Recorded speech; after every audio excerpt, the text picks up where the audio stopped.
ಇಲ್ಲಿ ಬಿರುಗಾಳಿ ಬಿರುಮಳೆಗಳ ನಡುವೆ ಕೂಡ ಹೊಸತೊಂದು ಹುಲ್ಲು ಹುಟ್ಟಿಕೊಳ್ಳುತ್ತಿದ್ದಾರೆ, ಹೊಸ ಚೈತನ್ಯ ಉದ್ಭವಿಸುತ್ತಿದ್ದಾರೆ.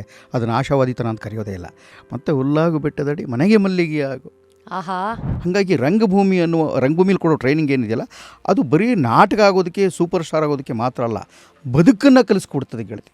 ಕನ್ನಡವನ್ನು ವೀರಪ್ಪನಿಗೆ ಬೋಧಿಸಂಥ ಮಹಾಪುರುಷ ಒಬ್ಬ ರಾಜ್ಕುಮಾರ್ ಆಗ್ತಾರೆ ಅಂದರೆ ಕನ್ನಡಕ್ಕಿರೋ ಶಕ್ತಿ ಏನು, ರಾಜ್ಕುಮಾರ್ಗಿರೋ ತಾಳ್ಮೆ ಅಂಥದ್ದು ಇವಷ್ಟು ಸಿಕ್ಕಿದ್ದು ಆತ ರಂಗಭೂಮಿಯ ನಟನ ಆಗಿದ್ದರಿಂದ. ಯಾಕೆ ಜಗತ್ತನ್ನು ಅರ್ಥ ಮಾಡ್ಕೋಬೇಕು ಅಂತ ನಮ್ಮ ಗುರುಗಳು ಹೇಳ್ಕೊಟ್ರು. ಏನು ಹೇಳ್ತಾ ಇದ್ರು ಅವರು? ಕರೆಕ್ಟ್ ಟೈಮ್ಗೆ ಏನಾದ್ರು ಬರದೇ ಹೋದರೆ ಸೆಂಟ್ರಲ್ ಒಂದು ಪೊರ್ಕೆ ಇಟ್ಬಿಟ್ರು ಅವರಮ್ಮ. ಯಾರು ಲೇಟಾಗಿ ಬರ್ತಾರೆ ಬಂದವರು ಆ ಪೊರ್ಕೆ ತೊಗೋಬೇಕು, ಡೈರೆಕ್ಟ್ರು ನಂಗೆ ಹೊಡೀರಿ ಅಂತನವರು.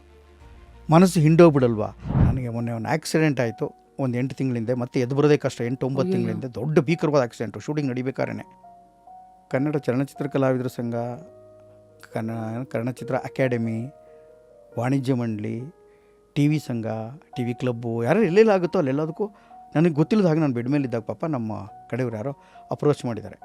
ಯಾವ ಹೀರೋಗಳು ಎಲ್ಲ ಗೊತ್ತು, ಯಾರು ರೆಸ್ಪಾಂಡ್ ಮಾಡಲ್ಲ.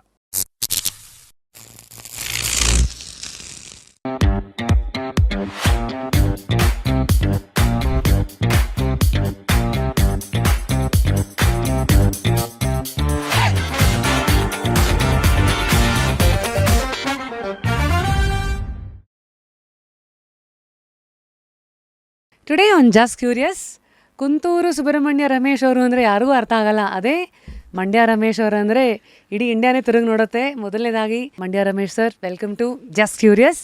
ಹೇಗಿದ್ದೀರಿ? ಧನ್ಯವಾದಗಳು ಗೆಳತಿ. ನೋಡು ಹೀಗಿದ್ದೀನಿ ಗೊತ್ತಾಗುತ್ತೆ ಅಂದರೆ ಚೆನ್ನಾಗಿದ್ದೀನಿ ಗೆಳತಿ, ತುಂಬ ಸಂತೋಷವಾಗಿದ್ದೀನಿ. ಮೊದಲನೇದಾಗಿ ನೀವು ಜೀವನನ ಹೇಗೆ ನೋಡ್ತಾ ಇದ್ದೀರಾ? ನಾನು ಇಡೀ ಜಗತ್ತು ತಲೆಣಿಸಿ ಹೋಗ್ತಾ ಇರೋದು ನನಗೆ ಅರಿವಿದೆ. ನಿರ್ಭಯ ಕೇಸ್ನಿಂದ ಇವತ್ತಿನ ವೈದ್ಯ ಮೇಲಾದ ದೌರ್ಜನ್ಯ ಇದೆಯಲ್ಲ, ಅಲ್ಲಿವರೆಗೂ ತುಂಬ ಕಾಡುತ್ತೆ, ನೋವುತ್ತೆ, ಹಿಂಸೆ ಕೊಡುತ್ತೆ. ಈ ಥರದ ಎಲ್ಲ ಪ್ರಸಂಗಗಳು ಕಾಡುತ್ತೆ. ಅಲ್ಲೆಲ್ಲೋ ಇಸ್ರೇಲ್ ಬಾಂಬಿದ್ದಾಗಲೂ, ಇರಾನ್ ಜಗಳ ಆದಾಗಲೂ, ಆಮೇಲೆ ಇಲ್ಲಿ ಕೇರಳದಲ್ಲಾದ ಅವಘಡನೋ, ಕೊಡಗಿನಲ್ಲಾದ ಅವಘಡನೋ, ಅಥವಾ ಪ್ರತಿನಿತ್ಯ ನಮ್ಮಲ್ಲಾಗ್ತಾ ಇರೋಂಥ ತಾಪತ್ರೆಗಳು, ಸಂಕಷ್ಟಗಳು, ಇದೆಲ್ಲದಕ್ಕೂ ಮನಸ್ಸು ತುಂಬ ನೋವು ಅನುಭವಿಸುತ್ತೆ, ಅಳುಕುತ್ತೆ. ಆದರೆ ಇದರ ಮಧ್ಯೆನೇ ಪ್ರಕೃತಿಯೇ ನಿಯಮಗೊಳಿಸಿರುವಂಥ ಇಲ್ಲಿ ಬಿರುಗಾಳಿ ಬಿರುಮಳೆಗಳ ನಡುವೆ ಕೂಡ ಹೊಸತೊಂದು ಹುಲ್ಲು ಹುಟ್ಟಿಕೊಳ್ಳುತ್ತಿದ್ದಾರೆ, ಹೊಸ ಚೈತನ್ಯ ಉದ್ಭವಿಸುತ್ತಿದ್ದಾರೆ. ಅದನ್ನು ಆಶಾವಾದಿತನ ಅಂತ ಕರೆಯೋದೇ ಇಲ್ಲ. ನಾನು ಮತ್ತೆ ಆ ಹೊಸ ಹುಲ್ಲಾಗು ಬೆಟ್ಟದಡಿ ಅಂತ DVG ಹೇಳ್ದಂಗೆ, ಮತ್ತೆ ಹುಲ್ಲಾಗು ಬೆಟ್ಟದಡಿ ಮನೆಗೆ ಮಲ್ಲಿಗೆ ಆಗು. ಆಹಾ, ದೀನ ದುರ್ಬಲರಿಗೆ ಬೆಲ್ಲ ಸಕ್ಕರೆ ಆಗಿ, ಅವ್ರು ಎಷ್ಟು ಚೆನ್ನಾಗಿ ಹೇಳ್ತಾರೆ, ಅವ್ರು ಕಲ್ಲು ಸಕ್ಕರೆ ಆಗು ಅಂತ ಅವ್ರು ಹೇಳ್ದಂಗೆ ಹಾಗೇ ಬದುಕಬೇಕು. ಮನುಷ್ಯನ ಜೀವನ ನಿಜವಾದ ದ್ಯೋತಕ ಅದೇನೆ. ಅಂದರೆ ಎಲ್ಲ ಹೋರಾಟ, ತಲ್ಲಣ, ತಾಪತ್ರಯ, ಸಂಕಟ, ಒದ್ದಾಟಗಳು ಇವೆಲ್ಲದರ ನಡುವೆ ಕೂಡ ಹೊಸತೊಂದು ಚಿಗುರಿಗೆ, ಹೊಸ ಆಶಾವಾದಿತನ ಜೊತೆಗೆ ಮನಸ್ಸು ಚಿಗುರು ಹೊಡೆಯದಿದ್ದರೆ ನಿನ್ನ ಬದುಕಿನ ಅಸ್ತಿತ್ವಕ್ಕೆ ಅರ್ಥವಿಲ್ಲ ಅಂತ ನನಗೆ ಭಾಳ ಅಂದ್ಕೊಳ್ಳೋದು. ಅದು ನಾನು ನಂಬಿಕೊಂಡು ಬಂದಿರುವಂಥ ಗಳಿಗೆ. ಅದಕ್ಕಾಗಿ ಎಲ್ಲ ಒದ್ದಾಟಗಳ ನಡುವೆ ನಾನೇ ಸಂತೋಷನ ಹುಡುಕಿಕೊಳ್ತೇನೆ. ಒಬ್ಬ ಥಿಯೇಟರ್ ಪರ್ಸನಾಲಿಟಿ ಆಗಿ ಸಿನಿಮಾ ರಂಗದಲ್ಲಿ ಇಷ್ಟು ವರ್ಷಗಳನ್ನು ನೋಡಿ, ಈಗ ನಟನಾ ಮೂಲಕ ಒಂದು ಪರ್ಪಸ್ ಡ್ರಿವನ್, ಏನೋ ಪ್ರಪಂಚಕ್ಕೆ ಒಂದು ಕೊಟ್ಟು ಹೋಗಬೇಕು, ಬಿಟ್ಟು ಹೋಗ್ಬೇಕಂತ ಈ ಥರ ಎಲ್ಲ ಆಯಾಮದಲ್ಲಿ ಒಬ್ಬ ವ್ಯಕ್ತಿ ಪಳಗ್ತಾರೆ ಅಂದರೆ ಅದಕ್ಕೆ ಶುರುವಿನ ದಿನಗಳು ಎಷ್ಟು ಮುಖ್ಯ ಅಂತ? ಇಲ್ಲ, ಆರಂಭದ ದಿನಗಳು ತುಂಬ ಮುಖ್ಯ ಆಗುತ್ತೆ. ಕಲಾವಿದರೊಬ್ಬನಿಗೆ ಬಾಲ್ಯದ ಒಡನಾಟ ಇದೆಯಲ್ಲ, ಬಾಲ್ಯದಲ್ಲಿ ಅನುಭವಿಸಿದಂಥ ಅನೇಕ ರೋಮಾಂಚಕ ಗಳಿಗೆಗಳು ಅದು ತುಂಬ ಸಂತೋಷ ಕೊಡುತ್ತೆ. ಆದರೆ ಆ ಬಾಲ್ಯದ ಹೀರಿಕೊಂಡು ಅವನು ಯೌವನಕ್ಕೆ ಬರ್ತಿದ್ದಂಗೆ, ತಾರುಣ್ಯ ದಾಟಿ ಯೌವನಕ್ಕೆ ಬರ್ತಿದ್ದ ಹಾಗೆ, ಮತ್ತು ಮಧ್ಯಮ ವಯಸ್ಕ ದಾಟಿ ಅವನು ಓಲ್ಡ್ ಏಜಿಗೆ ಬರ್ತಿದ್ದ ಹಾಗೇ ಈ ಅಷ್ಟನ್ನು ನಿರಂತರ ನೆನಪಿನ ದೋಣಿಯಲ್ಲಿ ಅವನು ಹುಟ್ಟು ಹಾಕ್ತಾ ಅನೇಕ ಮುತ್ತು ರತ್ನಗಳು ಕೆಳಗಡೆ ಸಿಕ್ಬಿಡ್ತವೆ. ಹುಟ್ಟಿನ ಕೆಳಗಡೆ ಅವನು ಧುಮುಕಿ ಮತ್ತೆ ಎತ್ಕೊಂಬಂದು ಮತ್ತೊಂದು ಸರಿ ಇದು ಎಷ್ಟು ಚೆನ್ನಾಗಿದೆ ಅಂತ ಸಮುದ್ರದ ಆಳದಲ್ಲಿ ಸಿಗುತ್ತಲ್ಲ, ಆ ಮಜಾನೇ ಮಜಾ. ಬದುಕನ್ನು ಅನುಭವಿಸ್ಬೇಕಮ್ಮ ಸಿಕ್ಕಾಬಟ್ಟೆ. ಅದಕ್ಕಾಗಿ ಜೀವನನ ತುಂಬ ಸಂತೋಷಪಡ್ತೀನಿ. ನಾನೇನಾದ್ರು ಮಾಡಿದ್ದೀನಿ ಅಂದರೆ ಅದ್ರ ಹಿಂದೆ ಜೀವನ ಪ್ರೀತಿ ಬಾಲ್ಯ. ಹೌದು, ನೀನು ಹೇಳ್ದಂಗೆ ನಾನು ಚಿಕ್ಕಂದಲ್ಲಿ ತುಂಬ ಕಂಪ್ನಿ ನಾಟಕಗಳನ್ನ ನೋಡ್ತಾ ಇದ್ದೆ. ಹಳ್ಳಿ ಕಡೆ ಅಲ್ಲ, ಸಿಕ್ಕಾಪಟ್ಟೆ ಮಜವಾಗಿ ಕೊಲಲೆ ಪಾಂಡು ಸೂತನ ಅಂತ ಹಾಡಿರ್ಬೋದು, ಕೇಳಿರ್ಬೋದು ನೀವೆಲ್ಲ. ಸರೋಜನ ಹೊರಂಪಡೆದು ಸುರ ಬಳ್ಳಿಯ ಗೆಲ್ದೆ ಅಂತ ಈ ಥರದವ್ರದು. ಪಡಪಡ ಶಿಕ್ಕಂಡಿ ಎಂದಡಿಗಡಿಗೆ ನುಡಿಯ ಬೇಡವೋ ಮೂಡ ಅಂತ ಅವ್ರು ಹಾಡ್ತಾ ಇದ್ದಾರಲ್ಲ, ಆ ಥರದ ಹಾಡುಗಳನ್ನು ಇರುವಂಥ ಕಂದ ಸೀಸಪ್ಪದಿಗಳಿರುವಂಥ ಗ್ರಾಮೀಣ ಭಾಗದ ಪೌರಾಣಿಕ ನಾಟಕ ನೋಡ್ತಿದ್ದವನಿಗೆ ಗಣಪತಿ ಉತ್ಸವ, ಶಂಕರ ಜಯಂತಿ, ಹಳ್ಳಿಗಳಲ್ಲಾಗುವಂಥ ಬೇರೆ ಬೇರೆ ಜಗಳಗಳು, ತಮಾಷೆ, ಬಳಿರೇ ಅಂತಂದ್ಬಿಟ್ಟು ಬೇರೆ ಬೇರೆ ಈ ಕಂಸಾಳೆಯಲ್ಲಿ ಬರ್ತಾ ಇದ್ದಿದ್ದು, ವೀರ್ಗಾಸೆಯಲ್ಲಿ ಬರ್ತಾ ಇದ್ದಂಥ ಆಟಗಳು, ಈ ಅನುಭವ, ಹಳ್ಳಿಯ ದಟ್ಟವಾದ ಗ್ರಾಮೀಣ ಅನುಭವ ನನಗೆ ಚಿಕ್ಕಂದಲ್ಲಿ ಪ್ರಚೋದಿಸ್ತು. ತಾರುಣ್ಯ ಅದನ್ನು ಗಟ್ಟಿ ಮಾಡ್ತು. ಯೌವನಕ್ಕೆ ಬರೋ ಅಷ್ಟೊತ್ತಿಗೆ ಇಲ್ಲ ನಾನು ಬೇರೆ ಏನೋ ಆಗಬೇಕಿದು ಇದಿಷ್ಟು ಮಾತ್ರ ಅಲ್ಲ ಅಂತ ರಂಗಭೂಮಿಯನ್ನು ಪ್ರಧಾನ ಕ್ಷೇತ್ರವಾಗಿ ಆರಿಸ್ಕೊಂಡಿದ್ರಿಂದ ಅದು ಇವತ್ತು ನಾನು ಏನಾರು ಆಗಿದ್ದೀನಿ ಅಂದರೆ ಅದು ರಂಗಭೂಮಿಯಿಂದ, ಅದು ಕನ್ನಡದಿಂದ ಮಾತ್ರ. ಸರ್ ಐ ಗೆಸ್ 84 ನಾನು ಹುಟ್ಟಿದ್ದು. ನಂಗೆ 84 ಅಂದ ತಕ್ಷಣ ಇಲ್ಲಿ ನಿಮ್ಮ ಬಯೋಡೇಟಾ ನೋಡ್ತಾ ಇದ್ದಾಗ 3rd BSc ಇದ್ರಿ ನೀವು. ನಿಮ್ಮ ಗೆಳೆಯರೊಬ್ಬರು ನೀನಾಸಂ ಬಗ್ಗೆ ನಿಮ್ಗೆ ಹೇಳ್ತಾರೆ. ಆಗ ನೀವು ಹೋಗಿ ನೀನಾಸಮಲ್ಲಿ ಅಪ್ಲೈ ಮಾಡ್ತೀರಾ. ಮಂಡ್ಯದಿಂದಲೇ ಮೊದಲ ವ್ಯಕ್ತಿ ನೀವು ಆಗಿದ್ದರಿಂದಾಗಿ ಮಂಡ್ಯ ಅನ್ನೋದು ನಿಮ್ಮ ಐಡೆಂಟಿಟಿನೂ ಹೌದು, ನಿಮ್ಮಿಂದ ಊರಿಗೂ ಒಂದಷ್ಟು ಐಡೆಂಟಿಟಿನೂ ಹೌದು. ಅದು ನೋಡಿ ಹೇಗಾಗ್ತಾ ಹೋಗುತ್ತೆ ಅಂತ. ರಂಗಭೂಮಿಲಿ ಕೊಡೋ ಟ್ರೈನಿಂಗ್ ಏನಿದೆಯಲ್ಲ ಅದು ಬರೀ ನಾಟಕ ಆಗೋದಕ್ಕೆ, ಸೂಪರ್ ಸ್ಟಾರ್ ಆಗೋದಕ್ಕೆ ಮಾತ್ರ ಅಲ್ಲ, ಬದುಕನ್ನು ಕಲಿಸ್ಕೊಡ್ತದೆ ಗೆಳತಿ. ಸಂಪೂರ್ಣವಾದ ಬದುಕನ್ನು ಹೇಳ್ಕೊಡೋಕ್ಕೆ ಭಾಳ ಶ್ರೇಷ್ಠವಾದಂಥ ಒಂದು ಕಾಯಕ ಅಂತಿದ್ರೆ, ಒಂದು ಶ್ರೇಷ್ಠವಾದಂಥ ಸಮಷ್ಟಿ ಕಲೆ ಅಂತಿದ್ರೆ ಅದು ಇಡೀ ಪ್ರಪಂಚದಲ್ಲೇ ಅತ್ಯದ್ಭುತವಾದ್ದು ರಂಗಭೂಮಿ. ಅದಕ್ಕೆ ಯಾರ್ಯಾರು ನಾಟಕದ ಜೀವನದಿಂದ ನಾಟಕವನ್ನು ಅರ್ಥ ಮಾಡಿಕೊಂಡು ಅದನ್ನು ಓದ್ತಾ ಅದರಲ್ಲಿದ್ದು ಹಂಗೆ ಬೆಳೀತಾ ಮಾಡ್ತಾ ಇರ್ತಾರೆ, ಅವರು ಜಗತ್ತನ್ನು ಬಹಳ ದೂರದವರೆಗೂ ಎತ್ತರಕ್ಕೆ ತೊಗೊಂಡು ಹೋಗಬಲ್ಲರು. ಬಹುಶಃ 108 ದಿನಗಳ ಕಾಲ ಏನಾರು ಅಣ್ಣವರು ಅಲ್ಲಿ ಕಾಡಿನಲ್ಲಿ ಇದ್ದರು ಅಂತಂದರೆ ಅಂಥ ಒಬ್ಬ ವೀರಪ್ಪನ ಎದುರಿಸ್ಕೊಂಡು ನಿಂತಿದ್ದ, ಅವ್ರನ್ನ ಎದುರಿಸ್ಕೊಂಡು ನಿಂತಿದ್ದ, ಅವ್ರಿಗೆ ಅಲ್ಲಿ ವಚನಗಳನ್ನ ಹಾಡ್ತಾರೆ. ಅವರು ಆ ವಿಡಿಯೋಗಳನ್ನ ನೋಡ್ಬೇಕು ನೀವು. ಅವ್ನು ವಚನ ಹಾಡ್ತಾರೆ, ಅರ್ಥ ಹೇಳ್ಕೊಡ್ತಾರೆ. ಅವ್ನು ತಮಿಳ್ನವನು, ಇವರು ಕನ್ನಡ ವಚನ ಆಗಿ ಅವ್ರನ್ನ ಬಿಡಿಸಿ ಹೇಳಿ ಅವ್ನಿಗೆ ಅರ್ಥ ಮಾಡಿಸಿ ಕರ್ಕೊಂಡು ಹೋಗಿರೋದು ಒಬ್ಬ ಡಕಾಯಿತ. ಅಲ್ಲಿ ವೈರವತ್ವದಲ್ಲೂ ವಚನಗಳನ್ನ ಹೇಳಿ ಅದನ್ನು ಈ ಥರ ಹೇಳ್ತಾರೆ, ಹಿಂಗೆ ಮಾತಾಡಬೇಕು, ಇದು ಕನ್ನಡದಲ್ಲಿ ಇಷ್ಟೊಂದು ಅದ್ಭುತವಾಗಿದೆ ಅಂತ ಕನ್ನಡವನ್ನು ವೀರಪ್ಪನಿಗೆ ಬೋಧಿಸೋಂಥ ಮಹಾಪುರುಷ ಒಬ್ಬ ರಾಜ್ಕುಮಾರ್ ಹಾಕ್ತಾರೆ ಅಂದರೆ ಕನ್ನಡಕ್ಕಿರೋ ಶಕ್ತಿ ಏನು, ರಾಜ್ಕುಮಾರ್ಗಿರೋ ತಾಳ್ಮೆ ಅಂಥದ್ದು ಇವಷ್ಟು ಸಿಕ್ಕಿದ್ದು ಆತ ರಂಗಭೂಮಿಯ ನಟನಾಗಿದ್ದರಿಂದ. ರಂಗಭೂಮಿ ಅಂತ ಕರೀತಾರೆ ನೋಡು, ರಂಗ ಆಕಾಶ ಅಂತ ಕರೆಯಲ್ಲ. ಭೂಮಿ ಇದು ಇಲ್ಲಿಂದಲೇ ಉತ್ಪತ್ತಿ ಆಗಬೇಕು. ಭೂಮಿ ಅಂದರೆ ಹೆಣ್ಣು, ಹೆಣ್ಣು ಅಂದರೆ ಸಾಂತ್ವನಗೊಳಿಸುತ್ತೆ, ಹೆಣ್ಣು ಅಂದರೆ ತನ್ಮಯತೆ ಕೊಡುತ್ತೆ, ಅದು ಆರ್ದ್ರತೆ ಕೊಡುತ್ತೆ, ಪ್ರೀತಿ ಕೊಡುತ್ತೆ. ತಾಯಿಗಿರುವ ಎಲ್ಲ ಶಕ್ತಿಯು ಭೂಮಿಗಿದೆ. ಅದಕ್ಕೋಸ್ಕರ ರಂಗಭೂಮಿ ಅಂತ ಕರೀತಾ. ರಂಗಭೂಮಿಯಲ್ಲಿ ಅದು ಒಂದರಿಂದ ಎಲ್ಲ ಒದಗಿ ಬರುತ್ತೆ. ಅದಕ್ಕೊಂದು ವಿಚಿತ್ರವಾದಂಥ ಮಾಧುರ್ಯ ಇದೆ, ಅದಕ್ಕೊಂದು ಸಾಂತ್ವನ ಗುಣ ಇದೆ. ಅದನ್ನು ಎತ್ತಿ ಆಡಿಸುವ, ಅದರೊಳಗೆ ಮುಳುಗಿ ಹೋಗುವುದಕ್ಕೆ ಬೇಕಾದಂಥ ಇವತ್ತಿನ ಅತ್ಯಂತ ವೇಗವಾಗಿ ಓಡ್ತಾ ಇರೋ ಧಾವಂತ ಸ್ಥಿತಿಯನ್ನು ಮೆಟ್ಟಿ ನಿಲ್ಲೋದಕ್ಕೆ ಬೇಕಾದಂಥ ಎಲ್ಲ ಅವಕಾಶಗಳು ರಂಗಭೂಮಿಯಲ್ಲಿ ಭಾಳ ಪ್ರೀತಿಯಿಂದ ಇದೆ. ಅದನ್ನು ಗ್ರಹಿಸೋದಕ್ಕೆ ಸಣ್ಣದೊಂದು ತಾಳ್ಮೆ ಬೇಕು, ವಿಶಾಲ ದೃಷ್ಟಿ ಬೇಕು, ತಾಳ್ಮೆ ಬೇಕು. ತಾಳ್ಮೆ ಒಂದು ಇದ್ಬಿಟ್ರೆ ರಂಗಭೂಮಿಯಿಂದ ಜಗತ್ತಿನಲ್ಲಿ ಎಲ್ಲವನ್ನೂ ಗಳಿಸ್ಕೊಳ್ಳೋಕೆ ಸಾಧ್ಯ ಇದೆ ಅಂತ ನಾನು ನನ್ನ ಕಣ್ಣಾರೆ ಅನೇಕ ದೊಡ್ಡ ದೊಡ್ಡ ಮಹನೀಯರನ್ನು ನೋಡಿದ ಅನುಭವ ಅದರ ಮೇಲೆ ಹೇಳ್ತಾ ಇದ್ದೀನಿ. ಒಬ್ಬ ಮನುಷ್ಯನ ಭಾಳ ಎತ್ತರಕ್ಕೆ ವ್ಯಕ್ತಿತ್ವದ ಮೂಲಕ ಕರ್ಕೊಂಡು ಹೋಗೋ ರಂಗಭೂಮಿ ನಿಮ್ಮನ್ನು ಅಫ್ಕೋರ್ಸ್ ಇವತ್ತು ನಟನ ಇದೆ. ಅದಕ್ಕೂ ಬರೋಕ್ಕೂ ಮುಂಚೆ ಅವತ್ತಿಗೆ ನೀನಾಸಂ ಅಲ್ಲಿವರೆಗಾಗಲೇ ನಿಮ್ಮ ಗುರುಗಳು KV ಸುಬ್ಬಣ್ಣ ಅವರು, ಶಿವರಾಮ್ ಕಾರಂತರು, ಲಂಕೇಶರು, ಅನಂತ ಮೂರ್ತಿಯವರು ಎಲ್ಲ ಮಹನೀಯರ ಮಧ್ಯ ಗುದ್ದಾಡಿದ್ರೆ ಗಂಧ ಜೊತೆ ಗುದ್ದಾಡಬೇಕು ಅನ್ನೋದು ಏನು ಗಾದೆಗೆ ಇವತ್ತು ಕೆಲವ್ರಿಗೆ ಅದು ಸೀಮಿತ ಬರೀ ಗಾದೆಗೆ. ಯಾಕೆಂದರೆ ಸುತ್ತಮುತ್ತ ಇರೋರೆಲ್ಲ ಕೆಲವು ಸತಿ ಎಲ್ಲರಿಗೂ ಅಂಥ ಆಪರ್ಚುನಿಟಿ ಸಿಗಲ್ಲ. ಸಿಕ್ಕಂಥ ನಿಮಗೆ ಏನಾಯಿತು ಅದರ ಆ ಪರಿಣಾಮ, ನೀವು ಇವತ್ತು ಸಮಾಜದಲ್ಲಿ ಹೇಗೆ ನಿಂತಿದ್ದೀರ ಅದಕ್ಕೆ ನೀವೇ ಒಂದು ಆದರ್ಶವಾಗಿ ನಿಂತಿದ್ದೀರಿ. ಆದರೆ ಅವತ್ತು ಇದ್ದ ನಿಮ್ಮ ಹಸಿವುಗಳೇನು, ಅವತ್ತು ರಂಗಭೂಮಿ ಹೇಗಿತ್ತು? ಇಲ್ಲ, ಮಂಡ್ಯದಲ್ಲಿ ಕುರುಕ್ಷೇತ್ರ, ರಾಮಾಯಣ, ಮಹಾಭಾರತ ಎಲ್ಲ ಆಗ್ತಾಯಿತ್ತು. ನಾನು ಅದ್ರಲ್ಲಿ ಸಣ್ಣ ಪುಟ್ಟ ಪಾತ್ರ ಮಾಡ್ಕೊಂಡಿದ್ದೆ. ಮಂಡ್ಯದಲ್ಲಿ ಮೊದಲ ಬಾರಿಗೆ ಒಂದು ಶಿಬಿರ ಆಗುತ್ತೆ. ಅಶೋಕ್ ಭದ್ರದಿನ 1982 1988 ಇಸ್ವಿಯಲ್ಲಿ ಅಶೋಕ್ ಭದ್ರದಿನ ಒಂದು ಶಿಬಿರ ಆಗುತ್ತೆ. ಅದರಲ್ಲಿ 21 ದಿನ ಭಾಗವಹಿಸ್ತೀನಿ.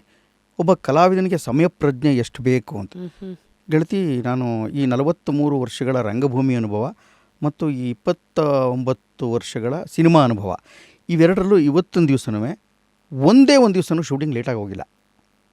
ಮತ್ತು ಒಂದು ದಿವಸನೂ ಕೊಟ್ಟ ಡೇಟನ್ನು ಅದನ್ನು ತಿದ್ದುಬಿಟ್ಟು ಆಬ್ಸೆಂಟ್ ಆಗಿದೆ ನಾನು ಬರಲ್ಲ ಅಂತ ಹೇಳಿಲ್ಲ.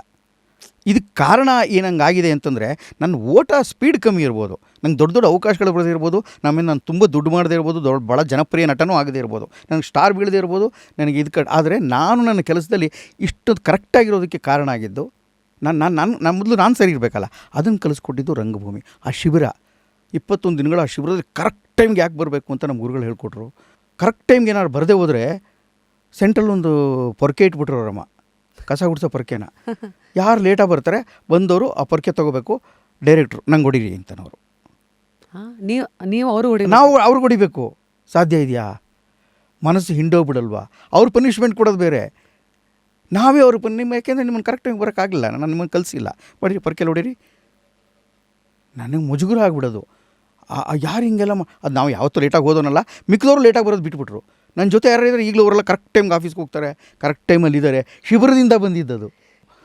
ಅಲ್ಲೂ ಐ ಗೆಸ್ ಅರುಣ್ ಸಾಗರ್ ಅವರು, ರಂಗಾಯಣ ರಘು ಅವರು, ಅವರೆಲ್ಲರೂ ನಿಮ್ಮ ಬ್ಯಾಚ್ಮೇಟ್ಸಾ? ಎಲ್ಲ ಹೌದಮ್ಮ, ಎಲ್ಲ ಬ್ಯಾಚ್ಮೇಟ್ಸ್, ಜೊತೆಲಿದ್ದವ್ರು ನಾವೆಲ್ಲ.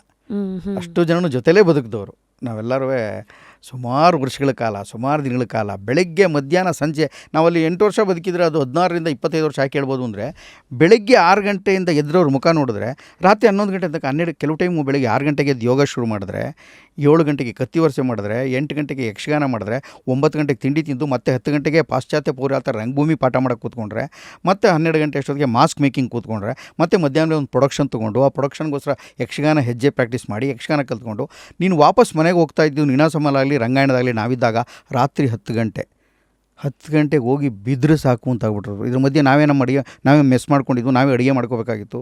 ಮೆಸ್ ಡಿಪಾರ್ಟ್ಮೆಂಟ್ ಇರ್ತಾಯಿತ್ತು. ಒಬ್ರಿಗೆ ಸಿಕ್ಕಾಪಟ್ಟೆ ಭಾಳ ಇಷ್ಟ, ನೀವು ಒಳ್ಳೆ ಪುಳಿಯೋಗರೆ ಮಾಡಿ ಇಂತ ಒಬ್ಬ ಕಿರ್ಚಾಡ್ತಾಯಿದ್ರಿ, ಇನ್ನೊಬ್ಬ ನನಗೆ ಇವತ್ತು ಚಿಕನ್ ಬೇಕು ಅನ್ನುವ. ಬಿಗ್ ಬಾಸ್ ಅಲ್ಲೇ ಶುರು ಆಗಿದ್ದು ನಿಮಗೆ?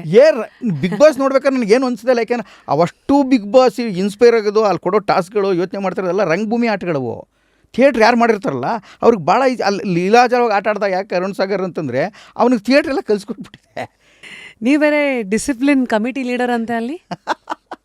ಅದು ಅಲ್ಲಿ ನನಗೆ ಅವಾಗ ಒಂದು ಮನೆತನದ ಹಿನ್ನೆಲೆ ಇದ್ದ ಕಾರಣಕ್ಕಾಗೋ ಏನೋ, ನಾನು ಆ ಟೈಮಲ್ಲಿ ಅಲ್ಲಿದ್ದಾಗ ನೀನಾಸಮಲಾಗಲಿ ಅಥವಾ ರಂಗಾಯಣದ ಆರಂಭ ದಿವಸಗಳು ಅಲ್ಲೇ ಏನಿದ್ದೆ.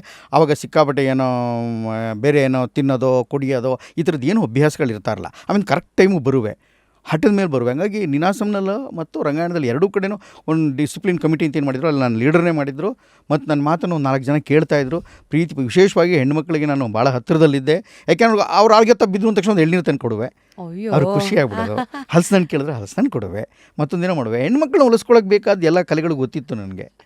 ಅದು ಅವು ಇನ್ನೇನು ಕೇಳಲ್ಲ, ಅವಾಗೇನು ಕೋಟ್ಯಾಂತರ ರೂಪಾಯಿ ಕೇಳಲ್ಲ, ವಿಶ್ವಾಸ ಕೇಳ್ತವೆ. ಹೆಣ್ಮಕ್ಳು ಪ್ರೀತಿ ಕೇಳ್ತವೆ. ಆ ಕೊಟ್ಟಾಗ ಚೆನ್ನಾಗಿದ್ದು. ಇವತ್ತಿಗೂ ಬಹಳ ಪ್ರೀತಿಯಿಂದ ಸೆಟ್ಟಲ್ ಆಗಲಿ ಮತ್ತೊಂದು ಕಡೆ ಅಲ್ಲ, ತುಂಬ ವಿಶ್ವಾಸದಿಂದ ನಡೆಸ್ಕೋತಾರೆ. ನಾನು ಚೆನ್ನಾಗಿರ್ತೀನಿ, ಸಂತೋಷವಾಗಿರ್ತೀನಿ, ಭಾಳ ನಂಬಿಕೆ ಇಟ್ಟು ಎಲ್ಲಿ ಬೇಕಾದ್ರೂ ಅವ್ರ ಜೊತೆ ಹೋಗಿದ್ದು ಬರ್ಬೋದು ಅನ್ನೋ ಧೈರ್ಯ ನನ್ನ ಜೊತೆ ಇದೆ. ಸೊ ನಿಮ್ಮ ಒಂದು ಮುಂದಿನ ಭಾಗ ಜನ್ಮದ ಜೋಡಿ ಮೂಲಕ ಏನು ಸಿನಿಮಾ ರಂಗಕ್ಕೆ ಅಂತ ಅಲ್ಲಿಂದ ಬರ್ತೀರಿ, ನಿಮಗೆ ರಂಗಭೂಮಿ ಒಂದಷ್ಟು ಮೌಲ್ಯಗಳನ್ನು ಮನುಷ್ಯನಾಗಿ ಹೇಗಿರಬೇಕು ಅಂತ ಕೆಲವುದನ್ನು ಕಟ್ಕೊಟ್ರೆ, ಸಿನಿಮಾ ರಂಗ ನಿಮಗೇನು ಕಟ್ಕೊಡ್ತು? ರಂಗಭೂಮಿ ಬದುಕನ್ನು ಹೆಂಗೆ ರೂಪಿಸ್ಕೋಬೇಕು, ಧೈರ್ಯವಾಗಿ ಆತ್ಮವಿಶ್ವಾಸದಿಂದ ನೀನು ಕ್ರಮಿಸಬೇಕು ಅನ್ನೋ ಯಾನವನ್ನು ಹೇಳಿಕೊಟ್ರೆ, ಸಿನಿಮಾ ನನಗೆ ಈ ರಂಗಭೂಮಿ ಹೇಳಿಕೊಡೋದ ಅನೇಕ ಭಾಗಗಳಿತ್ತಲ್ಲ. ಅಂದರೆ ವ್ಯವಹಾರ ಅಂದರೆ ಏನು, ಮತ್ತು ಈ ಬದುಕಿಗೆ ನೀನು ಪ್ರತಿಕ್ರಿಯಿಸೋದಕ್ಕೆ ಇನ್ನೊಂದು ಜಗತ್ತನ್ನು ರಂಗಭೂಮಿಯವರಿಗೆ ಒಂದು ಜಗತ್ತು ಮಾತ್ರ ಗೊತ್ತಿರುತ್ತೆ. ಈ ಹೊರಗಡೆ ಇನ್ನೂ ಅದಲ್ಲದೇ ವ್ಯಾವಹಾರಿಕ ಜಗತ್ತಿದೆಯಲ್ಲ, ವ್ಯಾವಹಾರಿಕ ಜಗತ್ತು ಮತ್ತು ಪಾತ್ರ ನಿರ್ವಹಿಸುವಾಗಲಿ ಇಲ್ಲಿ ಒಂದು ಸಲ ಗಟ್ ಮಾಡಿಬಿಟ್ರೆ 1.5 ತಿಂಗಳು ಗಟ್ ಮಾಡಿ ಪಟ ಅಂತ ಒಂದು ದಿನ ನಿಂತ್ಕೊಂಡು ಸ್ಟೇಜ್ ಮೇಲೆ ಚೆಚ್ ಹಾಕ್ಬಿಡ್ತಾಯಿದ್ವು. ಇಲ್ಲಿ ಆ ಕ್ಷಣಕ್ಕೆ ಒಂದು ಪೇಜ್ ಫುಲ್ ಕೊಟ್ಬಿಟ್ಟು ಪಟ್ ಅಂತ ಮಾಡು ಅಂದ ತಕ್ಷಣ ಒಂದು ದೊಡ್ಡ ಸವಾಲು. ಆ ಪಾತ್ರಕ್ಕೆ ಒಗ್ಗಿಕೊಳ್ಬೇಕು, ಅದನ್ನು ಅರ್ಥ ಮಾಡ್ಕೋಬೇಕು. ಈ ಎಲ್ಲ ರಂಗಭೂಮಿ ಅನುಭವಗಳನ್ನ ಅಲ್ಲಿ ನೀನು ದಾರಿ ಎರಿಬೋದು, ಎಲ್ಲ ಮಾಡ್ಬೋದು. ಆದರೆ ರಂಗಭೂಮಿಗೂ ಅಲ್ಲಿಗೂ ದುಡ್ಡು ಕಾಸಿನ ವಿಚಾರ ಇರ್ತದಲ್ಲ, ಅಲ್ಲಿ ಪರ್ ಡೇ ಅವತ್ತಿನ ಕನ್ವೆನ್ಸು ಮತ್ತು ದಿನಗಟ್ಟಲೆ ನೀನು ಮಾತಾಡಿದ್ದನ್ನು ದುಡ್ಡನ್ನು ಇಸ್ಕೊಂಡು ಹೋಗಿದ್ರೆ ಬದುಕೇ ಇಲ್ಲ. ರಂಗಭೂಮಿಲಿ ಎಷ್ಟು ಸಿಕ್ಕರೂ ಸಾಕು, ಹೆಂಗೋ ಅಡ್ಜಸ್ಟ್ ಮಾಡ್ಕೊಂಡು ಇದ್ಬಿಟ್ಟಿರ್ತೀವಿ. ಸಿನಿಮಾದಲ್ಲಿ ನಾನು ಭಾಳ ಸರಳವಾಗಿದ್ದೀನಿ ಸರ್, ರೋಡ್ ಸೈಡಲ್ಲಿ ಕೂತ್ಕೋತೀನಿ ಅಂತಂದರೆ ಸಿನಿಮಾ ಬಿಡೋದೇ ಇಲ್ಲ. ಅವ್ನು ಇಡಿಯೇಟ್ ಆಗಿದ್ರೆ ಮರ್ಯಾದೆ ಇಲ್ಲ ಅಂತಂದ್ಬಿಡ್ತದೆ ಸಿನಿಮಾಕ್ಕೆ. ನೀನು ಅದಕ್ಕೆ ರಂಗಭೂಮಿಯಿಂದ ಹೋದವ್ರು ಅನೇಕ ಜನ ಇವತ್ತಿಗೂ ಯಾಕೆ ಹಂಗೆ ಬಿಹೇವ್ ಮಾಡ್ತಾರೆ, ಕತ್ತನಲ್ಲೇ ಇರ್ತಾರೆ, ಹಂಗೆ ನಡ್ಕೋತಾರೆ ಅಂದರೆ ಸಿನಿಮಾ ಭಾಷೆ ಬೇರೆ, ಒಂದು ಅಭಿನಯದ ಭಾಷೆ. ಸಿನಿಮಾ, ಟಿವಿ, ನಾಟಕ ಮೂರದ್ದು ಅಭಿನಯದ ಭಾಷೆ ಬೇರೆ ಬೇರೆ ಹೇಗೋ, ವ್ಯಾಕರಣ ಬೇರೆ ಮೂರದ್ದು ಹೇಗೋ, ಹಾಗೆ ಅಲ್ಲಿ ಬದುಕುವ ಜೀವಿಸುವ ಕಲೆಯ ಭಾಷೆ ಕೂಡ ಬೇರೆ ಬೇರೆ ಇರ್ತದೆ. ಅದನ್ನು ಅರ್ಥ ಮಾಡ್ಕೊಂಡೇ ಮುಂದಕ್ಕೆ ಹೋಗ್ಬೇಕು. ಹಾಗಾಗಿ ದುಡ್ಡು ಕಾಸು ವ್ಯವಹಾರ ಡೇಟು, ನನ್ನ ಗೆಳೆಯ ಸಿ ಕೈ ಚಂದ್ರು ಯಾವಾಗಲೂ ಒಂದು ಮಾತಾಡ್ತಾ ಇರ್ತಾರೆ, ಡೇಟು ರೇಟು ಪಕ್ಕ ಇದ್ದರೆ ಎಲ್ಲಿಗಾರು ಹೋಗಮ್ಮ, ಇಲ್ಲ ಅಂದ್ರೆ ಹೋಗ್ಲೇಬೇಡ ನೀನು, ಪಕ್ಕ ಇರಬೇಕದು ಅಂತ. ಅದು ನಿಜ ಕೂಡ, ಅದು ಪಕ್ಕ ಮಾಡ್ಕೊಳ್ಳದೆ ಹೋಗೋಕ್ಕಾಗಲ್ಲ. ಈಚಿನ ದಿನಗಳಲ್ಲಿ ಅದಕ್ಕೆ ಅವರು ಡೇಟ್ ಎಲ್ಲ ಪಕ್ಕ ಆದರೂ ರೇಟ್ ಪಕ್ಕ ಆಗದೋದ್ರೆ ನಾನು ಮುಂದುವರಿಯಲ್ಲ. ಅದಕ್ಕಾಗಿ ನನಗೇನು ವ್ಯಥೆನೂ ಇಲ್ಲ. ಇಷ್ಟು ಗ್ರೇಸ್ ಆಗಿ ಇಲ್ಲಿವರೆಗೂ ನೀವು ಕಾಪಾಡ್ಕೊಂಬಂದಿದ್ದೀರಾ. ಕೆಲವು ಸಿನಿಮಾಗಳ ಬಗ್ಗೆ ನಮಗೊಂದಷ್ಟು ಕುತೂಹಲಗಳಿದೆ. ಬಿಗ್ ನೇಮ್ಸ್ ಲೈಕ್ ಜನ್ಮದ ಜೋಡಿ, ಆ ಟೈಮಲ್ಲಿ ನೀವು ನಮಗೆ ಜನ್ಮದ ಜೋಡಿ, ನಿಮಗೂ ಅದು ಜನ್ಮದ ಜೋಡಿ, ನಾವು ನೋಡೋರಿಗೆ ಒಂದು ಇಂಥ ಸಿನಿಮಾ ಅಂದರೆ ನೀವು ಪಾತ್ರವಾಗಿ ಅವತ್ತಿನ ದಿವಸ ರಂಗ ಹೇಗಿತ್ತು, ನಾಗಾಭರಣ ಸರ್ ಆಗಿರಲಿ, ಶಿವಣ್ಣ ಅವರು, ಇಂತಹ ಒಂದು ಅನ್ನೋರ ಒಂದು ಬ್ಯಾನರು, ಇವೆಲ್ಲ ನಮ್ಮ ಕಣ್ಣಿಗೆ ಸಿಗೋ ಲೆಕ್ಕಾಚಾರಗಳು. ನಿಮಗೆ ಸಿಕ್ಕಿದ್ದೇನು? ನಾನು ನಾಗಾಭರಣ ಸರ್ಗೆ ಮತ್ತು ಪ್ರಕಾಶ್ ರಾಜ್ ಮೇಹು ಅಂತ ಹುಡುಗ, ಇವರಿಬ್ರಿಗೆ ಥ್ಯಾಂಕ್ಸ್ ಹೇಳಬೇಕು. ಯಾಕೆಂದ್ರೆ ಅವ್ರು ಹೇಳಿ ಕಳಿಸಿದ್ರು, ಇವನು ಬಂದು ಹೇಳ್ದೆ ನನಗೆ, ಪ್ರಕಾಶ್ ರಾಜ್ ಮೇಹು ಅನ್ನೋನೊಬ್ಬ. ನನಗೆ ಕಂಸಾಳೆ ಗೊತ್ತಿದೆ ಅನ್ನೋ ಕಾರಣಕ್ಕಾಗಿ ಸಿನಿಮಾದಲ್ಲಿ ಶಿವಣ್ಣ ಒಂದು ದೃಶ್ಯದಲ್ಲಿ ಕಂಸಾಳೆ ಹಾಡಕ್ಕೆ ಬರ್ತಾರೆ, ಅದಕ್ಕೆ ಹುಡುಗರು ಗೊತ್ತಿದೆಯಲ್ಲ, ಇವ್ರಿಗೆ ಅದನ್ನು ಹೇಳ್ಕೊಡ್ತಾನೋ ಮಾಡ್ತಾನೋ ಜೊತೆಲಿ ಇದ್ಬಿಡಿ ಅನ್ನೋ ಕಾರಣಕ್ಕಾಗಿ ಬರೀ ಅದಕ್ಕೆ ಅಂತ ಅಂದ್ಕೊಂಡವ್ರು ಸುಮಾರು ಆ್ಯಕ್ಟು ಮಾಡೋದಲ್ಲ, ರಜಾ ಇರುತ್ತೆ ಬಂದು ಮಾಡಲಿ ಅಂತ. ನಾವು ಹೋಗಬೇಕು ಬೇಡವೋ ಹೋಗಬೇಕು ಬೇಡೋ ಈ ಗೊಂದಲದಲ್ಲಿದ್ದವ್ರಿಗೆ ಜನ್ಮದ ಜೋಡಿಗೆ ಹೋದ್ವು. ಕಡೆಗೆ ಒಂದೂವರೆ ತಿಂಗಳ ಕಾಲ ನಿರಂತರವಾಗಿ ಮೈಸೂರಿನ ಸುತ್ತಮುತ್ತಲ ಹಳ್ಳಿಗಳಲ್ಲಿ ಆ ಜನ್ಮ ಜೋಡಿ ಆಯಿತು. ಆ ಚಿತ್ರ ಗೆದ್ದಾಗ, ಮೊದಲನೇ ಚಿತ್ರ ಗೆದ್ದಾಗ ಒಂದು ಚಿತ್ರದ ಯಶಸ್ಸು ಸಣ್ಣ ಪುಟ್ಟ ಪಾತ್ರಧಾರಿಗಳನ್ನೂ ತೀರಾ ಗಮನಕ್ಕೆ ಬೀಳೋ ಹಾಗೆ ಮಾಡಿಬಿಡ್ತದೆ. ನನಗೆ ಆ ಸಕ್ಸಸ್ ಸಿಕ್ಬಿಡ್ತು. ನಾವು ಹಿಂದೆ ನಿಂತ್ಕೊಂಡು ಬರೀ ಫ್ರೆಂಡ್ಸಾಗಿ ಆ್ಯಕ್ಟ್ ಮಾಡಿದ್ದು ಅದರಲ್ಲಿ. ಕೋಲು ಮಂಡ್ಯ ಜಂಗಮ ದೇವರು ಗುರುವಾಯ ಕೊರಣಕ್ಕೆ ದಯ ಮಾಡವ್ರೆ ಅಂತ ಹಿಂಗಿದ್ದಿದ್ದು ಒಂದು ಆ ಮಜಾ. ಆದರೆ ಕನ್ನಡ ಪ್ರೇಕ್ಷಕರ ಜೊತೆ ನಿರಂತರವಾಗಿ ಒಂದು ಜನ್ಮದ ಜೋಡಿ ಆಗಿ ನನ್ನ ಅವರ ಬದುಕು ಒಂದು ಸಾಮೀಪ್ಯ ಸೃಷ್ಟಿ ಮಾಡಿದ್ದು ಜನ್ಮದ ಜೋಡಿ. ದೊಡ್ಡ ಸ್ಥಾನವನ್ನು, ಯಾಕೆಂದರೆ ರಾಜಮಾರ್ಗ ರೀಲ್ಸ್ ಮಾಡಲಿಲ್ಲ, ಫೋಟೋ ತೆಗೆದ್ಬಿಟ್ಟು ಕೊಡಿ ಅಂತ ಹೇಳಲಿಲ್ಲ, ಪೌಡ್ರ್ ಹಚ್ಕೊಂಡಿಲ್ಲ, ನಾಟಕದಲ್ಲಿ ಆ್ಯಕ್ಟ್ ಮಾಡ್ತಾಯಿದ್ದು, ಗಮನಕ್ಕೆ ಬಿದ್ದು ಹಿಂಗೆ ಬನ್ನಿ ಅಂತಂದರು. ಅದರಿಂದ ಒಂದರಿಂದ ಆದ ತಕ್ಷಣ ಅದೇ ಸ್ಪಿರಿಟಲ್ಲಿ ಇನ್ನೂ ಖುಷಿಲಿ ನಾಗಮಂಡಲ ಬಂತು. ನಾಗಮಂಡಲದಲ್ಲಿ ಒಂದು ದೊಡ್ಡ ಪ್ರೀತಿ, ದೊಡ್ಡ ಸಂಭ್ರಮ, ಜೊತೆಗೆ ಪುರಸ್ಕಾರ ಬೇರೆ. ಯಾರ್ಯಾರ ಜೊತೆ ನಾಗಮಂಡಲದ ಟೀಮ್ ಅಂತೂ ನೋಡಮ್ಮ, ಗಿರೀಶ್ ಕಾರ್ನಾಡ್ ಅವರ ನಾಟಕ ನಾಗಮಂಡಲ, ಎ ಕೆ ರಾಮಾನುಜ್ ಅವರ ಮೂಲ ಕಥೆ ಜಾನಪದ ಕಥೆ, ಆಮೇಲೆ ಸಿ ಅಶ್ವಥ್ ಅವ್ರ ಮ್ಯೂಸಿಕ್ಕು, ಈ ಕಡೆ ಪ್ರಕಾಶ್ ಈ ರಾಜ್ ಕಡೆ ಅವರು, ಆ ಎಡಗಡೆ ಕಡೆ ಪ್ರಕಾಶ್ ರಾಜು, ಬಲಗಡೆ ಬಿ ಜಯಶ್ರೀ, ಅಮ್ಮ, ಹಾ. ಹಿಂದ್ಗಡೆ ದತ್ತಣ್ಣ, ಎಂತೆಂಥವ್ರಮ್ಮ ಜೊತೆಲಿದ್ದವರು. ಈ ಊರುಗಳ ಮಧ್ಯೆ ನಾವು ಬದುಕಿದ್ದು. ಅವನ ಅದಕ್ಕೂ ಅಸೋಸಿಯೇಟು ನನ್ನ ಆ್ಯಕ್ಟಿಂಗಿನ ಗುರು ಆದಂಥ ಒಬ್ಬ ಎಣಿಗೆ ನಟರಾಜ್ ಅನ್ನೋನೊಬ್ಬ. ಎಲ್ಲ ರಂಗಭೂಮಿಯವರು ಸೇರ್ಕೊಂಡು ಕಟ್ಟಿದಂಥ ಒಂದು ಅತ್ಯುತ್ತಮವಾದಂಥ ಒಂದು ಅದ್ಭುತವಾದ ಚಿತ್ರ ಅದು. ಇದ್ರದ್ದು ಫೇಮಸ್ ಹಾಡುಗಳು ಇವತ್ತವರೆಗೂ ಏನು, ಸಿನಿಮಾ ಒಂದು ಮಾಸ್ಟರ್ ಪೀಸ್ ಆದರೆ ಹಾಡುಗಳು ಇವೆಲ್ಲ ಲೆಕ್ಕಾಚಾರಗಳು ಅವತ್ತು ಸಿಗ್ತಾ ಇತ್ತ ನಿಮಗೆ? ಈ ಸಿನಿಮಾ ಹಿಂಗಿದೆ, ಇದು ಒಂದು ಏನೋ ಆಗತ್ತಿದು ಅನ್ನೋ ಲೆಕ್ಕಾಚಾರಗಳೆಲ್ಲ ನಿಮ್ಗೆ ಸಿಗ್ತಾ ಇಲ್ಲ ಗೆಳತಿ, ಅದು ಗೊತ್ತು ಬಿಟ್ರೆ ಎಲ್ಲ ಅದೇ ಥರದ್ದು ಮಾಡೋಕ್ಕೆ ಶುರು ಮಾಡಿಬಿಡ್ತಾರೆ. ಇವತ್ತಿಗೂ ಯಾರಿಗೂ ಸುಮ್ಮನೆ ಆಮೇಲೆ ಹೇಳ್ಕೊತಾರೆ, ಈ ಚಿತ್ರ ಎಲ್ಲೋ ನಂಗೆ ಗೆಲ್ಲತಿ ಏನು ಗೊತ್ತಿತ್ತು ಅಂತ. ನಾವು ಯಾವುದೂ ಅಂದ್ಕೊಂಡಿಲ್ಲ. ನನ್ನ ಅನೇಕ ಗೆದ್ದ ಚಿತ್ರಗಳಿಗೆ ಈಗಲೂ ನನಗೆ ಆನ್ಸರೇ ಇಲ್ಲ. ಜನ್ಮದ ಜೋಡಿ ಚೆನ್ನಾಗಿ ಆಗ್ಬೋದು. ಮೊದಲು 3 ದಿನ ಏನೋ ಸ್ವಲ್ಪ ಕಮ್ಮಿ ಇದೆ, ಲಂಕೇಶ್ ಪತ್ರಿಕೆ ಏನೋ ವಿಮರ್ಶೆ ಮಾಡಿದೆ, ಏನೋ ಬರೆದುಬಿಟ್ಟಿದ್ರು, ಅದೇನಂತ ಸುಮಾರಾಗಿದೆ ಚಿತ್ರ, ಹಳ್ಳಿಯವ್ರದ್ದು ಹಿಂಗೇನೋ ಬರೆದುಬಿಟ್ಟಿದ್ರು, ಹಿಂಗೆಲ್ಲ ಅಂತ ಇದ್ದರು. ಆದರೆ ಜನ್ಮದ ಜೋಡಿ 1 ವರ್ಷ, Nagamandala 100 days picture, 2 picture super ಹಿಟ್ಟು. ಇದು ಗೆಲ್ಲುತ್ತೆ ಅಂತ ಕೂಡ ಗೊತ್ತಿರಲಿಲ್ಲ ನಮಗೆ. ಉತ್ತರ ಕರ್ನಾಟಕ ಭಾಷೆಯಲ್ಲಿ ಮಾಡಿದ ಪಿಕ್ಚರ್ಗಳು ಬೇರೆ ಗೆಲ್ತಾ ಇರಲಿಲ್ಲ, ಗೆದ್ದು ಬಿಡ್ತೀವಿ ಪಿಕ್ಚರು. ಆಮೇಲಿಂದ ಮಹಾಭಾರತ ಅಂತ ದರ್ಶನ್ದು ಮೊದಲನೇ ಪಿಕ್ಚರು, ಅದು ಇವಂದು ವಿನೋದ್ ರಾಜ್ ಮಾಡಿರೋ ಪಿಕ್ಚರು, ಎಸ್ ನಾರಾಯಣ್ದು. ಅಲ್ಲಿಂದ ಗಾಂಧಿನಗರ ಎಂಟ್ರಿ, ಆಮೇಲಿಂದ ರವಿಚಂದ್ರನವರ ಒಂದರಿಂದ ಕನಸುಗಾರ ಆಗಲಿ, ಒಂದು ಚೈನ್ ಅದು. ಆಮೇಲೆ ಮಠ ದಾಟಿ ಮುಸ್ಸಂಜೆ ದಾಟುವಾಗಿ ಕನ್ನಡದ ಬಹುತೇಕ ನಟರುಗಳು ಯಾರ್ಯಾರು ಲೀಡಿಂಗ್ ಸ್ಟಾರ್ಗಳಾಗಿದ್ರು, ಸೂಪರ್ ಸ್ಟಾರ್ಗಳು, ಅವರಲ್ಲಿ ರಾಜ್ಕುಮಾರ್ ಅವ್ರ ಜೊತೆಗೆ ಒಂದು ಬಿಟ್ಟರೆ ಇನ್ನೆಲ್ಲ ಹೀರೋಗಳ ಜೊತೆಲೂ ನಾನು ಫ್ರೆಂಡಾಗೋ, ತಮ್ಮನಾಗೋ, ಅಣ್ಣಾಗೋ, ಹೆಚ್ಚು ಫ್ರೆಂಡ್ ರೋಲು, ಪರ್ಮನೆಂಟ್ ಫ್ರೆಂಡ್ ಆಗಿಬಿಟ್ಟಿದ್ರು. ರವಿಚಂದ್ರನ್ ಪಿಕ್ಚರ್ಲಂತೂ ಪರ್ಮನೆಂಟ್ ಫ್ರೆಂಡು. ಸೊ ಈಗ ಚಿತ್ರರಂಗದಲ್ಲಿ ಅಫ್ಕೋರ್ಸ್ ಎಂತೆಂಥ ಸಿನಿಮಾಗಳು, ಎಂಥ ಎಲ್ಲ ಹೀರೋಗಳನ್ನು ಹೌದು, ರಾಜ್ಕುಮಾರ್ ಜೊತೆ ಒಂದೆಲ್ಲ ಆ್ಯಕ್ಟ್ ಮುಟ್ಟಿದ್ದೀರಾ ಮಾಡೋಕ್ಕಾಗಿಲ್ಲ, ಅದು ಬಿಟ್ಟರೆ ಬಹುತೇಕ ಎಲ್ಲ. ಎಲ್ಲಿಂದಲೂ ಒಂದಷ್ಟು ಕಾಂಟ್ರಿಬ್ಯೂಷನ್, ಅಥವಾ ನೀವು ಕೇಳಿಲ್ವಾ ಅಥವಾ ಅವರು ಏನು ಕೊಟ್ಟಿಲ್ವಾ ಈ ಥರ? ನಾನೇನು ಒಂದು ಕೇಳಕ್ಕೆ ಹೋಗಿಲ್ಲ, ಯಾಕೆ ನನ್ನ ಸಂತೋಷಕ್ಕೆ ಮಾಡ್ಕೋತಾರದು, ಅವ್ರನ್ನೇ ಕೇಳಬೇಕು ಅಂತ ಒಂದಿತ್ತು ನನಗೆ. ಆದರೂ ಒಂದಷ್ಟು ಜನ ಗೊತ್ತಿಲ್ಲದಾಗ ಯಾವುದ್ಯಾವುದೋ ಮೂಲೆಯಲ್ಲಿ ಅಲ್ಲಿ ಇಲ್ಲಿ ಎಲ್ಲ ಯಾವುದೇ ನೀನು ಒಂದು ಅಷ್ಟೊಂದು ಕೆಲಸ ಮಾಡ್ತಾಯಿದ್ದಿ ಕಣೋ, ನಿಂಗೆ ಲೈಟ್ ಬಿಲ್ ನಾನು ಕಟ್ತೀನಿ, ನಿಂದು ಫೋನ್ ಬಿಲ್ ನಾನು ಕಟ್ತೀನಿ ಕಣೋ ಅಂತ ಬಿ ಸುರೇಶ್ ಒಂದು ಕಾಲದಲ್ಲಿ ನನಗೆ ಹೇಳಿದರು. ಜುಮ್ ಬಂದಿದ್ದು. ಆಮೇಲೆ ಮಂಡ್ಯ ಪಾಪ ನಿಂಗೆ ನಾನು ಇದಂತೂ ಸರಿಯಾಗಿ ನಾಟಕ ಮಾಡಿಸ್ದಾಗ ದುಡ್ಡೇ ಕೊಡೋಕ್ಕಾಗಲ್ಲ, ನಂಗೆ ಭಾಳ ಮುಜುಗರ ಆಗುತ್ತೆ ರಮೇಶ, ಆದರೆ ನೀನು ಸಿನಿಮಾ ಮಾಡಿದಾಗ ನಾನು ಎಲ್ಲರೂ ದುಡ್ಡು ಕೊಡಿಸೋ ಪ್ರಯತ್ನ ಮಾಡ್ತೀನಿ. ಎಲ್ಲೂ ನಾಗ್ತೇಳಿ ಚಂದ್ರಶೇಖರ್ ಹಿಂಗೆ ಹೇಳೋರು. ಇನ್ಯಾರು ಕೆಲವಿಂದ ನಾವು ಸಿನಿಮಾದಲ್ಲಿ ಆ್ಯಕ್ಟ್ ಮಾಡುವಂತ ಇನ್ಯಾರೋ ರಮೇಶ್ ಇಂದ್ರನೋ ಶ್ರುತಿನೋ ಇವರೆಲ್ಲ ಹಿಂಗೆ ಎಲ್ಲೆಲ್ಲೆಲ್ಲ ಅಲ್ಲಲ್ಲಿ ನನಗೆ ಸಿಕ್ಕಿದ್ದಾರೆ ಹೊರತು ಅದು ಇದು. ಆದರೆ ಪೂರ್ಣ ಪ್ರಮಾಣದಲ್ಲಿ ಒಂದು ದೊಡ್ಡದೊಂದು ಯಾಗ ಮಾಡೋಕ್ಕೆ ಬಿ ಜಯಶ್ರೀ ಅವರು MP ಆಗಿದ್ದಾಗ ರಂಗಮಂದಿರ ಕಟ್ಟೋದಕ್ಕೆ ಅವರು ಒಂದಷ್ಟು ಸಹಾಯ ಮಾಡಿದ್ರು. ಎಲ್ಲರೂ ಪೂರ್ಣ ಅವರೇ ಕೊಟ್ಬಿಟ್ಟಿದ್ದಾರೆ ಅಂತ ಇಲ್ಲ, ಹಂಗೆ ಕೊಡೋಕ್ಕಾಗೋದಿಲ್ಲ, ಆ ಥರ ಲೆಕ್ಕಾಚಾರ ಇರಲ್ಲ. ಯಾಕೆಂದರೆ ಅವರು 10 ಕಡೆ ಕೊಡಬೇಕಾಗಿರುತ್ತೆ. ಒಂದು ಪುಟ್ಟ ಭಾಗವನ್ನು ಅವ್ರು ನಮ್ಗೆ ಕೊಟ್ಟಿದ್ದರಿಂದ ರಂಗಮಂದಿರ ಕಟ್ಟೋಕ್ಕೆ ನಂಗೆ ತುಂಬ ಸಹಾಯ ಆಯಿತು. ಅದು ಕೆಲವರೆಲ್ಲ.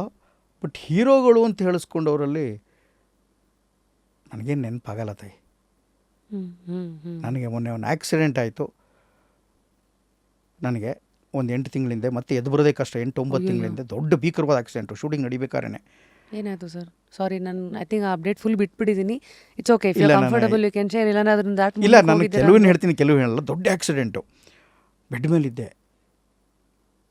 ಕನ್ನಡ ಚಲನಚಿತ್ರ ಕಲಾವಿದರ ಸಂಘ, ಕನ್ನಡ ಚಿತ್ರ ಅಕಾಡೆಮಿ, ವಾಣಿಜ್ಯ ಮಂಡಳಿ, TV ಸಂಘ, TV ಕ್ಲಬ್ಬು, ಯಾರು ಎಲ್ಲೆಲ್ಲ ಆಗುತ್ತೋ ಅಲ್ಲೆಲ್ಲದಕ್ಕೂ ನನಗೆ ಗೊತ್ತಿಲ್ಲದ ಹಾಗೆ ನಾನು ಬೆಡ್ ಮೇಲಿದ್ದಾಗ ಪಾಪ ನಮ್ಮ ಕಡೆಯವ್ರು ಯಾರೋ ಅಪ್ರೋಚ್ ಮಾಡಿದ್ದಾರೆ. ಯಾವ ಹೀರೋಗಳು ಎಲ್ಲ ಗೊತ್ತಿಲ್ಲ. ಯಾರೂ ರೆಸ್ಪಾಂಡ್ ಮಾಡಲ್ಲ. ಕನ್ನಡದ ಒಬ್ಬೇ ಒಬ್ಬ ಹೀರೋ, ನಾನು ಅವನ ಜೊತೆ ಆ್ಯಕ್ಟೇ ಮಾಡಿಲ್ಲ. ಅವನು ನಾನು ಕೂತಿದ್ದಾಗ, ಅಣ್ಣ ನೀನು ಬದುಕಿದೆಯಾ, ನಂಗೆ ನಂಬೋಕ್ಕೆ ಆಗ್ತಲ್ಲ, ಇಂಥ ಆ್ಯಕ್ಸಿಡೆಂಟಾಗಿ ಹೆಂಗಣ್ಣ, ನೀನು 1.5 ತಿಂಗಳು ಬೆಡ್ ಮೇಲೆ ಇದ್ದೀನಿ, ನಿನ್ನ ಕತೆ ಏನಣ್ಣ ಅಂದೊಬ್ಬ ಹೀರೋ. ನಾನು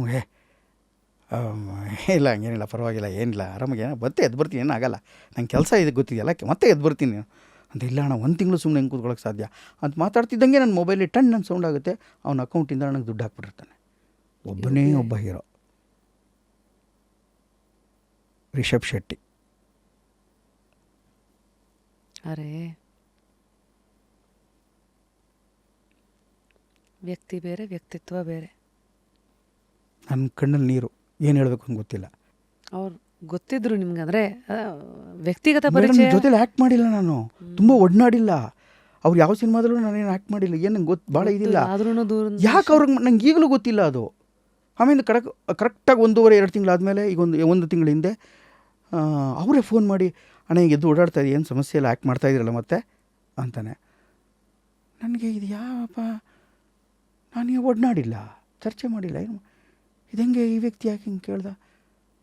ದೊಡ್ಡ ಅಮೌಂಟು ಸಣ್ಣ ಅಮೌಂಟು ಅಲ್ಲ, ಪ್ರಶ್ನೆನೇ ಅಲ್ಲ ಅದು ನನಗದು, ಭಾಳ ದೊಡ್ಡ. ಆದರೆ ಜೆಸ್ಚರ್ ಇದೆಯಲ್ಲ, ಜೆಸ್ಚರು ನೋಡಿ, ಇದೇ ಕೊನೆಗೆ ಉಳ್ಕೊಳ್ಳೋದು. ಹಿಂದೆ ಒಂದ್ಸಲಿ ರಂಗಮಂದಿರ ಮಾಡಬೇಕಾದ್ರೂ ಅಷ್ಟೇ, ನನಗೆ ಅಲ್ಲಿ ಜನ್ರೇಟ್ರು ಇಲ್ಲ, ಕರೆಂಟ್ ಇಲ್ಲ, ವ್ಯತ್ಯಾಸ ಒದ್ದಾಡ್ತಾ ಇದ್ದೀನಿ ಏನಂಗೆಲ್ಲ ಮಾಡ್ಬೇಕಾರೆ ಜೋಬಿಗೆ ತಂದು ಹಿಂಗೆ ತುರುಕ್ಬಿಟ್ಟು ಹೋಗಿರ್ತಾನೆ. ನನಗೆ ಜನ್ರೇಟ್ರ್ ತೊಗೊಳ್ಳಿ ನೀವು, ಜನ್ರೇಟ್ರ್ ದುಡ್ಡನ್ನ ಹಾಕ್ಬಿಟ್ಟು ಹೋಗಿರ್ತಾನೆ.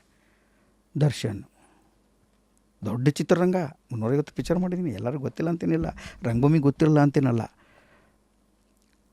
ಅದರ ರಿಯಾಕ್ಟ್ ಎಷ್ಟು ನಾನು ಹೇಳಿದ್ದು, ಅದಕ್ಕೆ ಸರ್ಕಾರ ಆಗಲಿ ಜನ ಆಗಲಿ ಒಂದು ಪ್ರಮಾಣದ ಮಾತ್ರ ನಿಂಗೆ ಕೊಡಬಲ್ಲರು, ಮಿಕ್ಕಿದ್ದನ್ನು ಸದಿಚ್ಛೆಯಿಂದ ನೀನೇ ಜನಗಳ ಮೂಲಕ. ಈಗ ಅದಕ್ಕೆ ಹೇಳ್ತಾನೆ, ನಟನ ನಡೀತಾ ಇದ್ರೆ ಅದು ಜನಗಳಿಂದ, ಜನಗಳು ಕೊಡೋ ದುಡ್ಡು, ಅವ್ರು ಪ್ರೀತಿ ಮಾಡೋದ್ರಿಂದ. ಸೊ ಈ ಒಂದು ಹೋರಾಟದಲ್ಲಿ ಮುಂದೆ ಒಂದು ಮಾತು ಬರುತ್ತೆ, ಜೀವನ ನಿಮ್ಮನ್ನು ನೀವು ಕಂಡುಕೊಳ್ಳೋದಲ್ಲ, ಜೀವನ ಇಸ್ ಅಬೌಟ್ ನೀವೇನು ಕಟ್ಕೋತೀರಾ ಅದು ಅಂತ. ಸೊ ಇಷ್ಟು ವರ್ಷ ಏನು ಕಟ್ಕೊಡ್ತಾ ಬಂದಿದ್ದೀರಿ, ಮುಂದಿನ ಕನಸುಗಳು ವೈಯಕ್ತಿಕವಾಗಿ ಏನಿದೆ, ಪ್ರೊಫೆಷ್ನಲಿ ಹೇಗಿದೆ? ವೈಯಕ್ತಿಕವಾಗಿ ಏನಿಲ್ಲಮ್ಮ, ವಯಸ್ಸಿಗೆ ಒಂದು ಮಗಳಿದ್ದಾಳೆ, ಅವಳು ಖಂಡಿತವಾಗ್ಲೂ ಸೆಟ್ಲ್ ಆಗ್ತಾಳೆ, ಅವಳು ಬದುಕನ್ನು ರೂಪಿಸ್ಕೋತಾಳೆ. ಯಾಕೆಂದರೆ ಅವಳಿಗೆ ಬೇಕಾದಂಥ ಸಂಸ್ಕಾರ, ವಿದ್ಯೆ ಎಲ್ಲ ಸಿಕ್ಕಿರೋದ್ರಿಂದ, ಭಾಳ ನಮ್ರವಾಗಿರೋದ್ರಿಂದ ಅವಳು ಅದ್ಭುತವಾದ ನಟಿ ಮತ್ತು ಗಾಯಕಿ. ಆಸ್ತಿ ಮಾಡ್ಕೊಡಿ, ಬಿಕಾಸ್ ನೀವು ಆ ಕ್ಯಾಮ್ರಾ ಮುಂಚೆ ಹೇಳ್ತಾ ಇದ್ರಿ ನನ್ನ ಶೋನ ನೋಡ್ತಾಳೆ. ಹೌದೌದು, ದಿಶಾ ತುಂಬ ಈ ಪ್ರೋಗ್ರಾಮ್ ಎಲ್ಲ ನೋಡ್ತಾಳೆ, ಆಸೆ ಪಡ್ತಾಳೆ. ಆಮೇಲೆ ಭಾಳ ಜವಾಬ್ದಾರಿಯುತವಾದಂಥ ಹುಡುಗಿಯಾಗಿ ತುಂಬ ಕೆಲಸ ಮಾಡ್ತಾ ಇದ್ದಾಳೆ ಅವಳು. ಇರಲಿ ಸರ್, ನಿಮ್ಮ ಈ ಒಂದು ಪ್ರಜ್ಞೆ, ಸಮಯ ಪ್ರಜ್ಞೆ, ಹಾಸ್ಯ ಪ್ರಜ್ಞೆ, ಜೀವನ ಪ್ರಜ್ಞೆ, ಉತ್ಸಾಹ ಪ್ರಜ್ಞೆ, ಸುಮಾರು ಪ್ರಜ್ಞೆಗಳ ಮೂಲಕ ಇಲ್ಲಿವರೆಗೂ ಜೀವನ ನೋಡಿದ್ದೀರಾ. ಹೀಗೆ ಮುಂದೆ ಎಲ್ಲ ಒಳ್ಳೆ ದಾರಿಗಳು ನಿಮಗೆ ಸಿಗಲಿ. ನಿಮ್ಮ ಆಲೋಚನೆಗಳು ಸುಮಾರು ಜನಕ್ಕೆ ಇವತ್ತು ದಾರಿ ದೀಪವಾಗ್ತಾ ಇದೆ. ಸದಾ ಹೀಗೆ ಇರಿ. ಆ್ಯಂಡ್ ನಟನ ಜೊತೆಗೆ ರಮೇಶ್ ಸರ್ ವಿತ್ ಮಂಡ್ಯ ರಮೇಶ್ ಅನ್ಬೇಕಾ, ನಟನ ರಮೇಶ್ ಅನ್ಬೇಕೋ, ಕನ್ನಡಿಗರಿಗೆ ಕೊನೆವರೆಗೂ ನೀವೆರಡೂ ರಮೇಶೇ. ಅಫ್ಕೋರ್ಸ್ ಆ ಕಡೆ ವೀಕೆಂಡ್ ವಿತ್ ರಮೇಶ್ ಇದ್ದರೆ, ಈ ಕಡೆ ಕಟ್ಟಾದರೆ ನೀವೇ ಕಾಣೋದು. ಪ್ರಯಾಣ ಹೀಗೆ ಮುಂದುವರಿಲಿ sir. Thank you so much. ಮಾತಿದೆ, ಅತಿ ಬುದ್ಧಿವಂತರು ಯಾರಂದರೆ ತಮ್ಮ ಅನುಭವದಲ್ಲದೆ ಬೇರೆಯವರ ಅನುಭವದಿಂದ ಯಾರು ಕಲಿತಾರೋ ಅವರು ಅಂತ.